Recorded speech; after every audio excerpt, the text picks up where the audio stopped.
What is going on, everybody? We are back with the review for the next story in the series. This is Patient 7. This story name is Undying Love. Undying Love was. I am going to butcher this, and I apologize in advance. I cannot read. Is it Icelandic? It might be. It might not be. But it looks like the name is Omar Ornhausen. Directed and written by that person, produced by Kristen Andrea Johannesson. And the quick summary over on Wikipedia is: a woman blames the death of her cheating lover and his partner on a zombie attack. Now,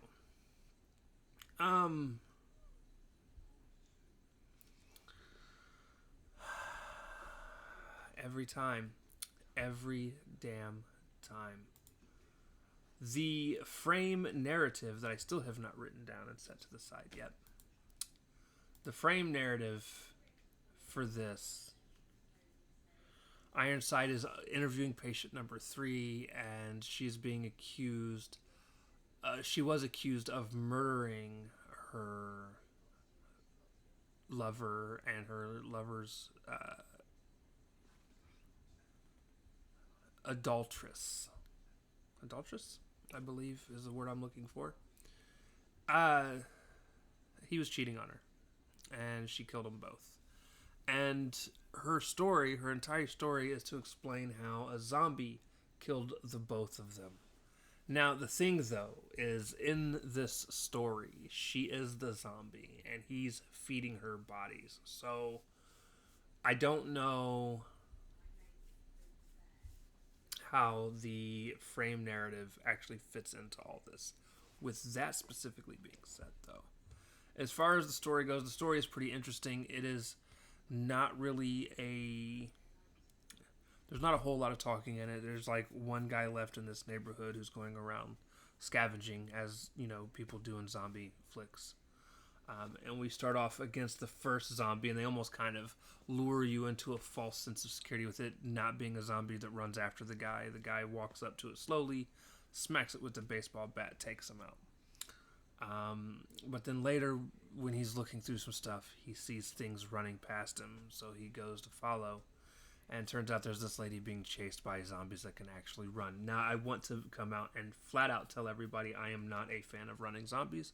I never have been. I am very classic when it comes to my monsters. I want classic vampires. I want classic Frankenstein. I want classic zombies. That's just classic werewolves. Like, that's what I'm looking for in horror. Dude, you have got to figure life out.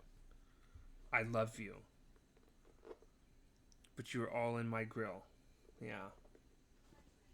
Like, okay, I'll lay here. I love you. Yeah. Big purrs. So,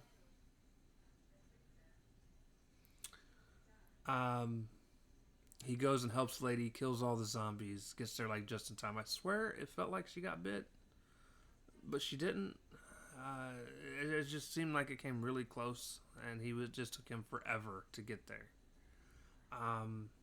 He does take out all of the people that are sitting around, and then, yeah, takes her back to his place. And you almost think it's like he's doing it like it, and again, the twist ending was so well done, because I'm like, okay, so he's gonna take her back to his place, and they're gonna, maybe this is where the cheating supposedly took place or whatever. But then, like, he takes her into this dark room, and she's like, what is that smell? And all of a sudden, they turn on the light, and there's a zombie in chains there. And he smacks her in the back of the head with the baseball bat and feeds her to the zombie. And it's like, at least in this story, there's no cheating that happened. He found her out in public, and you killed her. But she also alludes to in the beginning, that she has no clue why he put me here, which would be the boyfriend or the fiance or husband or whoever it is. But then Michael Ironside later, in the after story part, says, I believe you killed her and him. because you were just a jealous individual. And that's something else that I wanted to talk about too. Michael Ironside's character has had some absolutely fascinating, like, he starts off and he's like, I want to help. And this is every single one of them, except for the third one was done a little bit differently. He's like, I want to help. And the first two were like, fuck you. We don't want your help. And then he was like, oh, well, you know, since you're not going to help, I'm going to threaten you. And he does. Again, first lady held a knife to her throat. Second person wrapped in plastic wrap, which the guy was afraid of plastic wrap. And now this lady, he didn't have to threaten, though, because she just willingly told the story. And she's told it in Icelandic or whatever the actual language is. I don't know what the language actually is. I'm just going to keep saying Icelandic because I don't know any better. I'm ignorant of what it is. But she tells him the story in another language, and he has the conversation. You know, she tells, after the story is done at the end, he still gives her the same thing. Oh, I just think you're this evil, vile person who killed out of jealousy, and it has nothing to do with any of the things that have happened here. So here's my take. I think eventually one of these people are going to tell the truth of what really happened, right? And it's not going to involve any sort of demons. It's not going to involve any sort of craziness. It's just going to be somebody that's truly psychotic. And once they're done telling their story, shit's going to hit the fan. People are going to get hurt. And it'll be fascinating. Now, I will say this. This is I have this ranked at number 2. If I had to rank the stories of this series or of this movie so far, it would have to go in order. The Body is my favorite, and then Undying Love, which is this one, and The Visitant. I'm still extremely sad about The Visitant, mind you, because it has Amy Smart, and Amy Smart's one of my favorite people in this movie so far. Her and Michael Ironside. So, but all right, guys. If I had to, okay, that's what I haven't done. I haven't rated this. If I had to rate this specific story, I'd probably give it like a 6. 6 to 6.5.